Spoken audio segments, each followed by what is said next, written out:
Hi guys! Another day, another mini vlog na naman ang auntie nyo, and for today's video, isasama ko nga kayong maggala. Kaya naman, tara na!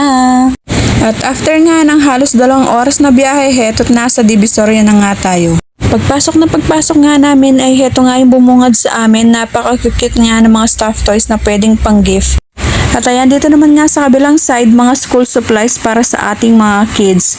At kung nagbabalak naman nga kayong mag-online sell ng mga bag, wallet, coin purse, belt bag at iba't ibang uri ng bag, ay meron nga dito na napakamura nga lang din. Nakakalubang nga ditong mag-ikot-ikot sa Divisoria Mall dahil sobrang dami nga ng mga items dito na pwedeng nga gawing pang business. At para naman sa mga jowa nyong walang oras sa inyo, ayan, bilhan nyo na nga sila ng mga relo. Meron nga sila ditong couple watch na murang-mura lang. Kaya ano pang hinihintay mo, bumili ka na para magkaroon na ng oras sa'yo ang jowa mo. Cherries! At para naman sa mga hindi nakatanggap ng chocolate ng Valentine's, ayan, dito naman nga kayo pumunta at bumili na kayo. Bilhan nyo na lang ang sarili nyo.